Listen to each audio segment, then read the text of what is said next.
This message comes from Edward Jones, where they believe rich means opening yourself to new possibilities. That's why your dedicated financial advisor meets you where you are, helping you move forward with confidence. Let's find your rich. Edward Jones, member SIPC. Hey, Erica Barris here. We are almost at the end of 2025, and there is no way to sugarcoat it. It has been a tough year for NPR and for local stations. But with your support, NPR will keep reporting the news. And here at Planet Money, we'll keep doing what we do best, explaining the economy in the most entertaining and accessible ways we possibly can. If you're already an NPR Plus supporter, thank you so much. If not, please join the community of public radio supporters right now at plus.npr.org. Signing up unlocks a bunch of perks like bonus episodes and more from across NPR's podcasts. Visit plus.npr.org today. Thanks. This is Planet Money from NPR. We have so many ways to communicate these days. Email, text, WhatsApp, Snap. Recently, some people have been communicating in the Spotify comments of our podcast episodes. Our working theory is that it's teens trying to get around their phone's parental controls. Thanks for juicing the algorithm, kids, I guess. But lately, and I know this makes me sound like a grandpa, I have just been picking up the phone and calling people. On the phone, there's no subtext. There's no being left on red. There's no little ellipsis while you wait for someone to respond. I'm not saying it's perfect, but it's instantaneous. Unlike voice memos, which are an assault on human dignity. You want to tell me something, but don't want to talk to me about it? Type it out, bro. Anyways, the phone. Try it. It's my 2026 resolution. More phone. Not scrolls, calls. I bring this up because lately at Planet Money, it has been so satisfying to call up old sources. It's for a show we do every year around this time where we recognize that while we write nice endings to our stories, the music doesn't just fade up on the people we talk to or the storylines we're covering. Hello and welcome to Planet Money. I'm Nick Fountain. Today, we check in on an engineer and patent attorney who made a safer saw, on the Planet Money game, we have updates, and on a diamond that may or may not have had a second life. It's a show we named after the radio great Paul Harvey, who had a radio show called The Rest of the Story.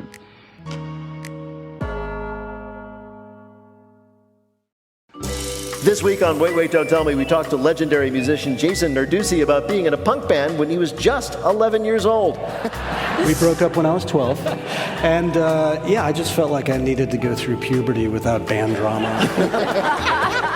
Don't miss our full conversation and the rest of our games. Listen to the Wait, Wait, Don't Tell Me podcast in the NPR app or wherever you get your podcasts.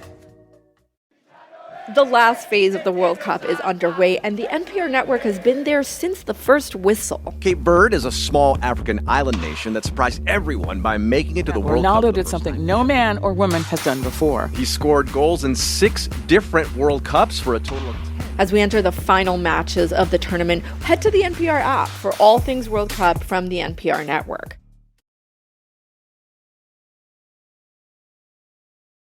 It's Planet Money. It's our yearly Rest of the Story show where we check in on people and stories we've reported on throughout the years.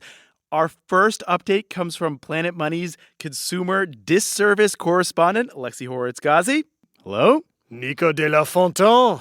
Alexi, last fall, you reported a story about how the subscription business model has basically taken over the economy, and you have an update about that story. That's right. So the episode explained why we're all living in this sort of subscription-based hellscape at the moment where, a lot of us are signed up for way more services than we can keep track of.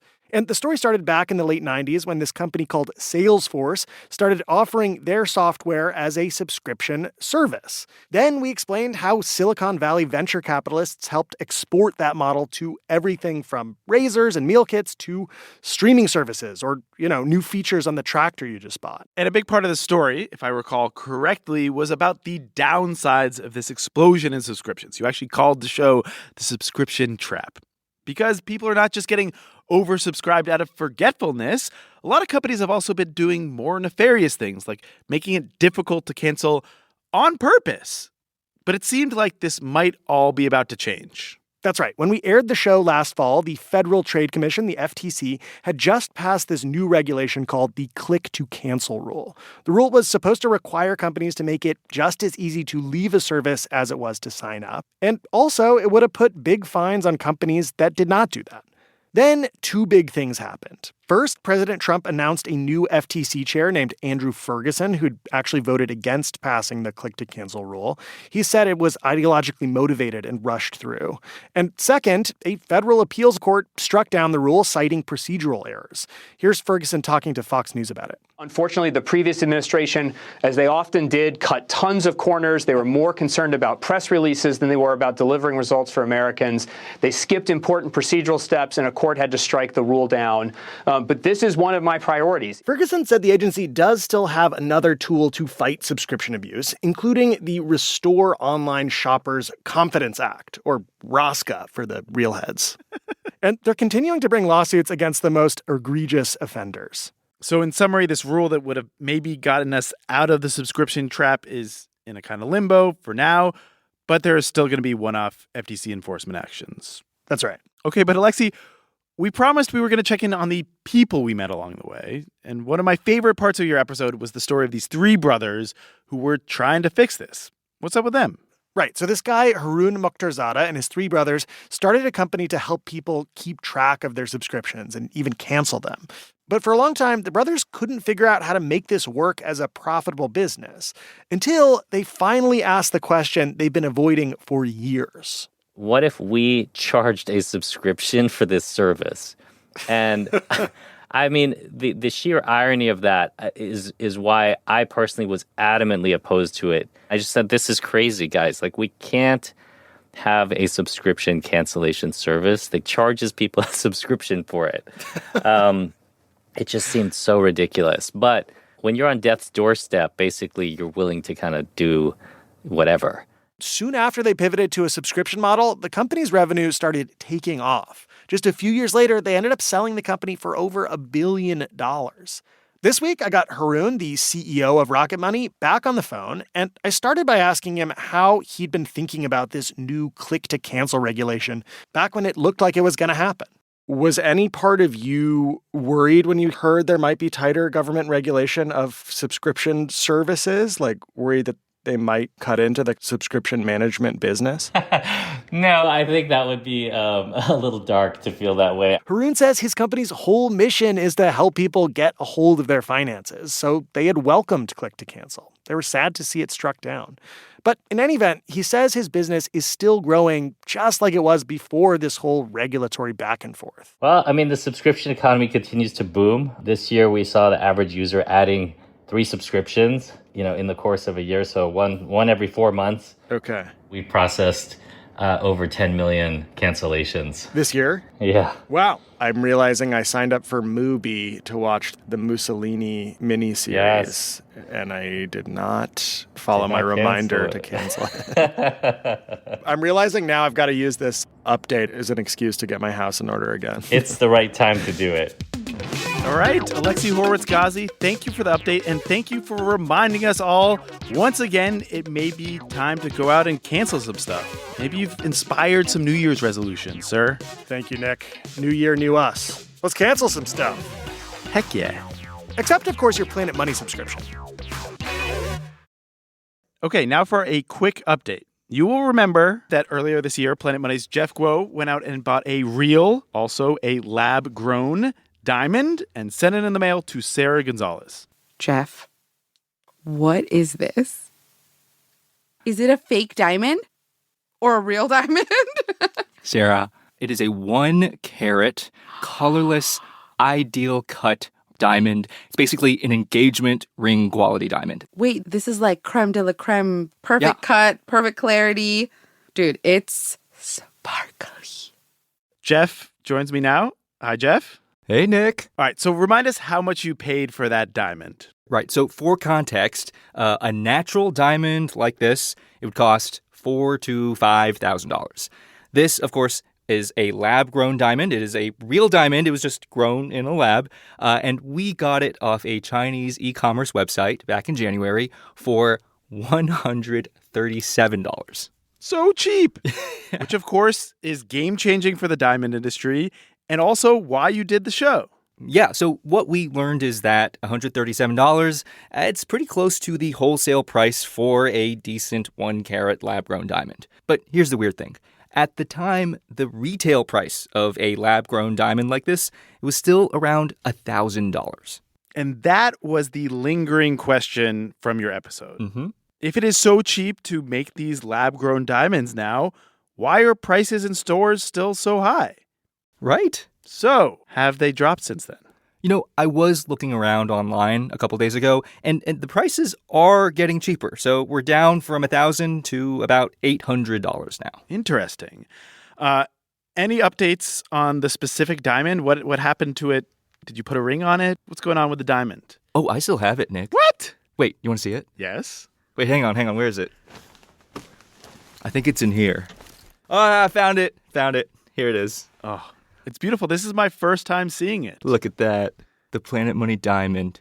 Look how sparkly it is, Nick. Jeff, you still have that thing. I hear you got some offers for it. Is that correct? Oh, yeah. Someone wrote in asking if he could use it to make an engagement ring for his girlfriend. What'd you say to that? I'm so sorry. I never responded. I was too busy gazing into the sparkliness of this beautiful diamond. Interesting. I'm not trying to sell people diamonds, right? Hey, Jeff. Yeah. You know that guy who asked you for the diamond? Yeah.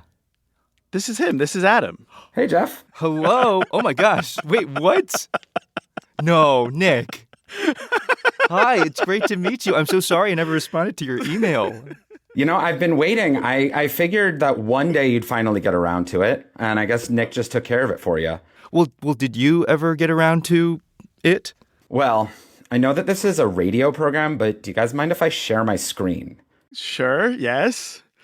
Oh, it looks like you got engaged. That's so sweet. On the banks of a river. So my now fiance and I live in Seattle.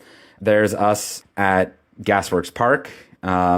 It's a picture of her looking at her hand, wondering why she had just said yes to me. When I emailed you, I was sitting in my car, having just heard this podcast, about 6 months into dating, and thinking, you know, I really like this girl. You know, then somebody forgot to hit reply.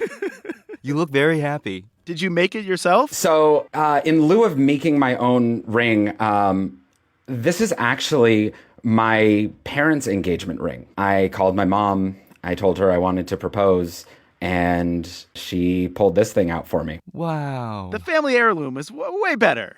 Are we invited? No, Jeff, stop it. Those things are expensive. Listen, if you guys want to know more about the economics of planning a wedding, just let me know. You've got about 8 months to prepare. All right. The awkwardness can end right now. Jeff, anything you want to say to Adam? Adam, anything you want to say to Jeff? Adam, I'm so happy for you. Congratulations. Thank you, guys. This was awesome. Adam, thank you so much. Really appreciate it. And Jeff, I am sorry for hazing you, but that's all we have. I can't believe this was an ambush, Nick Fountain. Sorry, I'm just staring at this diamond now. Wow, it's so shiny, it's so pretty, and it's so precious.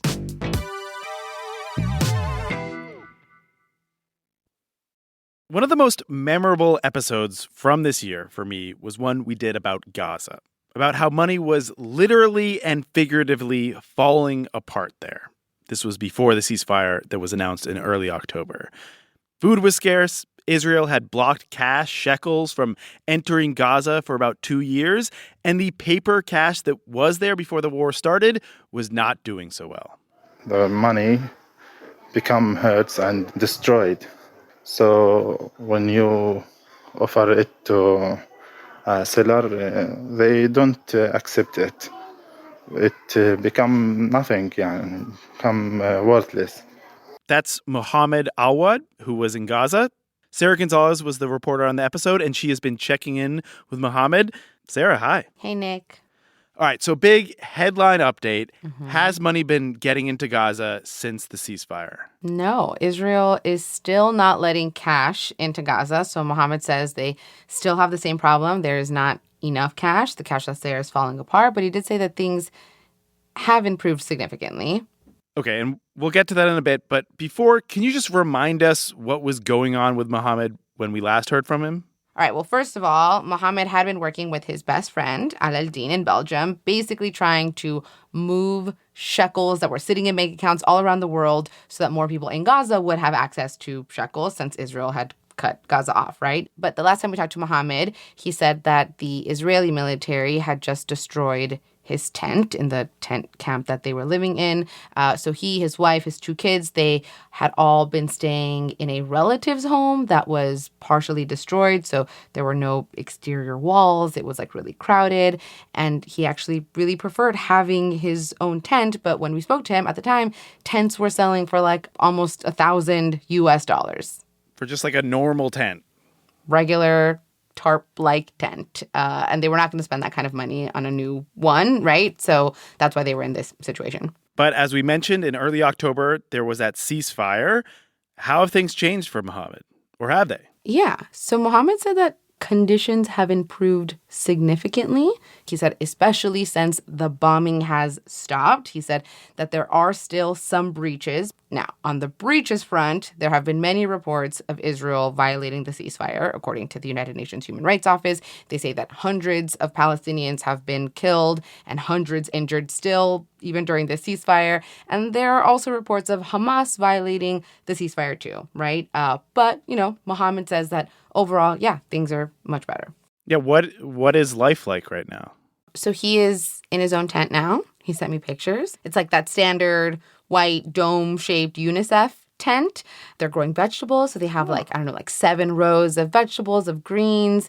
And inside, his wife, Wala, and his daughter, Mariam, they actually made this really beautiful kitchen floor in their tent, in the area that they have set up to be their kitchen. So they collected broken marble from rubble, and they made this mosaic floor. And it's actually really beautiful. Can I show you pictures? I'd love that. Let me show you pictures. That is quite gorgeous, all things considered. Yeah. But I mean, it is still a tent, right? For a family of 4. And Mohammed said winter in a tent is making life difficult for them. Yeah, I can imagine. As you can imagine. Sarah, I re-listened to the show earlier today, and what stuck with me were the prices. How Gazans were paying $32 US dollars for a kilo of tomatoes, 6 tomatoes, medium tomatoes, a pack of diapers, something very near and dear to my heart right now. It used to be $6, now was $75. Yes, $75 US dollars for diapers in Gaza. It's insane. And that was because there were so few goods and so little food being allowed in. So prices were just getting jacked up like crazy. Have prices gotten more normal since the ceasefire? More normal, according to Mohammed, but still not what they used to be. So, for example, a kilo of tomatoes right now is a little more than $3 US dollars, down from $32 US dollars. Eggs have apparently just arrived. Meat is available now. Also, that's going for $19 a kilo, Mohammed said. And diapers. Diapers are now a little more than $9 US dollars. So that would be 30 Israeli shekels. Before the war, that same pack of diapers was more 20 shekels. All right, so prices have come down, but the economy hasn't come back, right? The vast majority of businesses have been damaged or destroyed. There are very few jobs, but food is now more available. Yeah. Okay, Sarah, I did want to ask you. In the episode, Mohammed told us that his daughter would watch these cooking videos and ask for some of the food in the videos. Yelling me, I want this, I want this, I want this. It seemed delicious, I want this. Most of her ask about chocolate. And I promise her and try to promise her to bring it. Yeah, for 2 whole years, his 4-year-old daughter, Mariam, would ask her dad for chocolate. And little update, Mariam finally got some chocolate. Aww. Chocolate, by the way, is selling for about $1.50 to $6 US dollars right now, Mohammed says. So, it is kind of a mix of these really nice developments for this family, but also they're still in a tent. And I think what is really weighing on the family right now is that Mohammed's wife, her name is Wala Ewida. She is pretty sick. The World Health Organization apparently approved her for medical evacuation from Gaza. She needs this surgery to remove a mass that is near her pancreas, and things can get serious very quick for her. Doctors in Gaza have told the family that there is no treatment for her in Gaza, so she has to go somewhere else. She has been on a travel waiting list since last June, but the process for being approved to leave Gaza, even when you are sick, is very, very slow. Only a few people can leave every month. So even with the ceasefire, people in Gaza still cannot leave often or easily, including when they are very sick. All right. Thanks for the update on Mohammed. And thank you again for making that show for us. Thanks, Nick. Coming up after the break, books, games, power tools, hot dogs.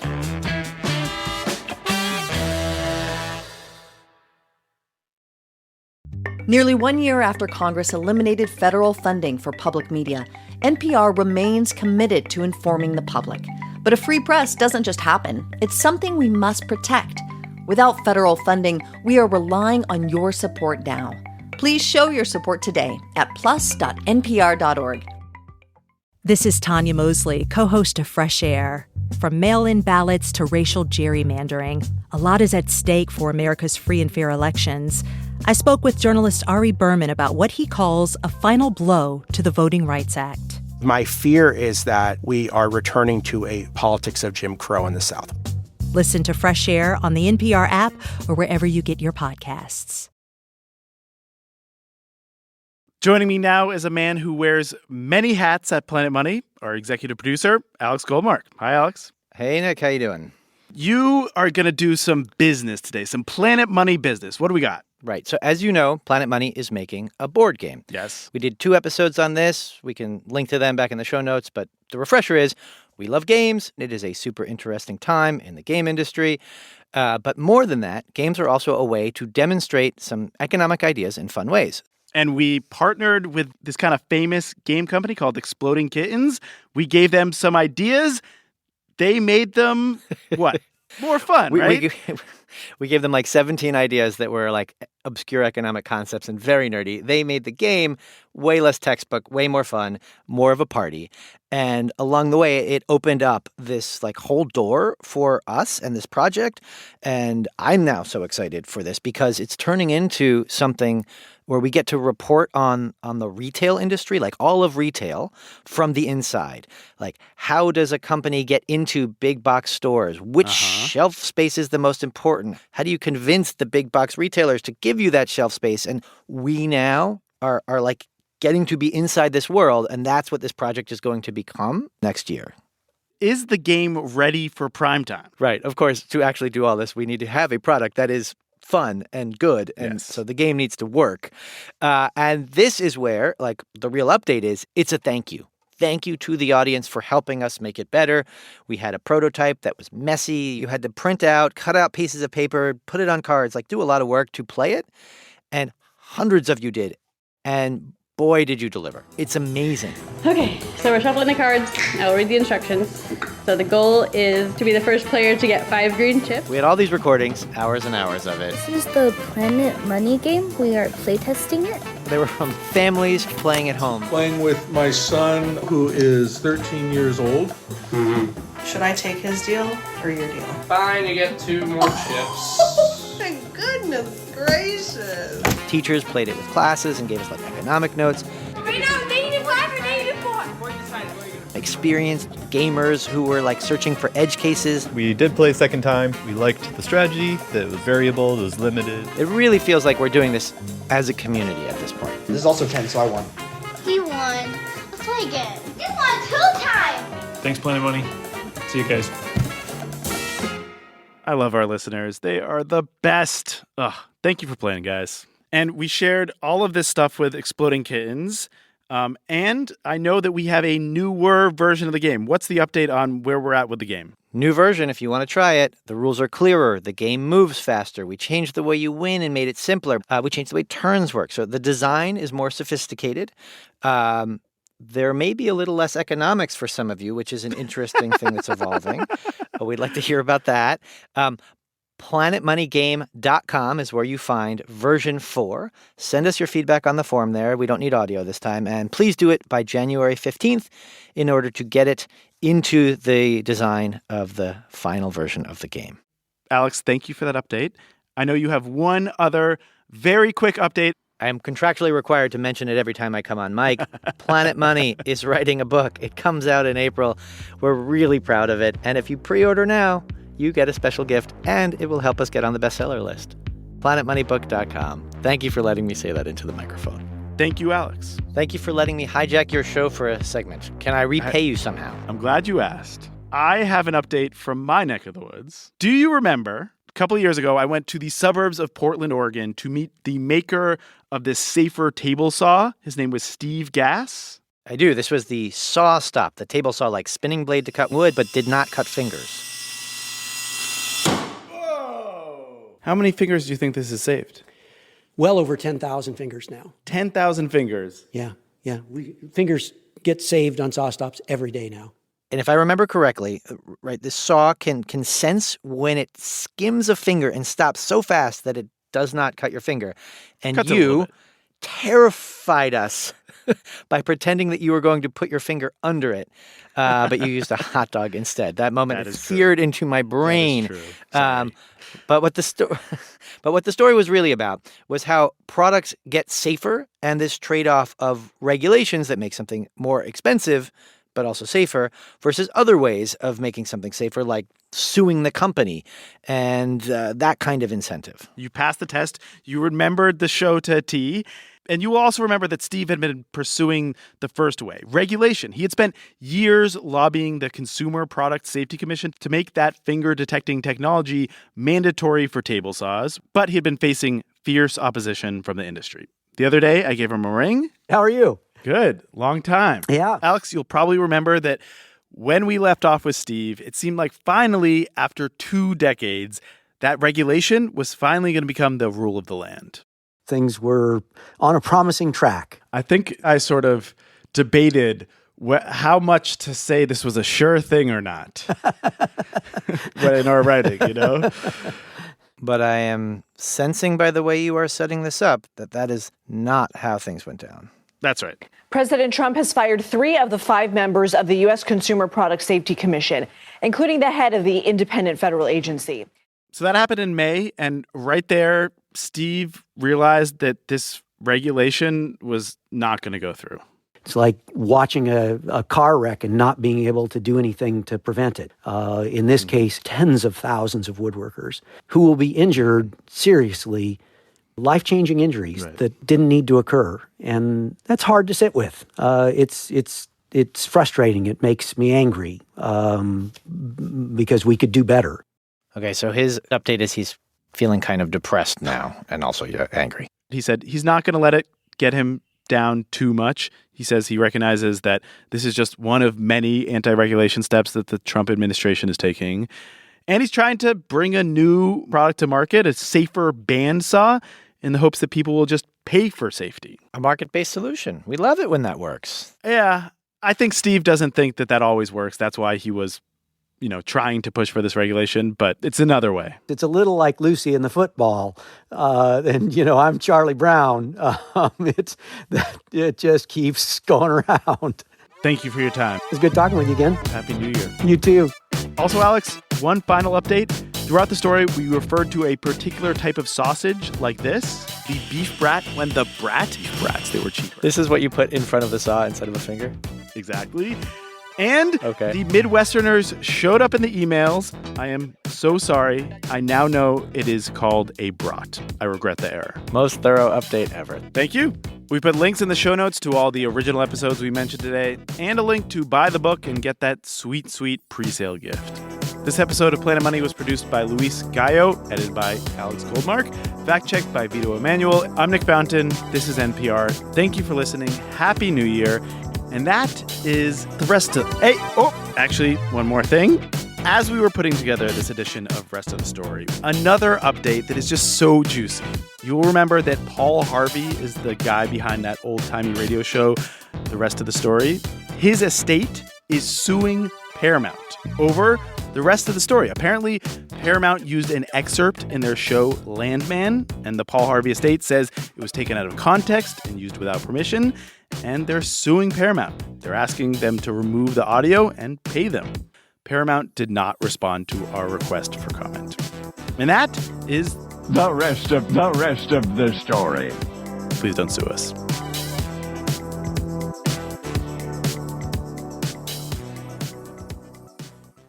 It's been almost a year since Congress eliminated over $1 billion in funding for public media.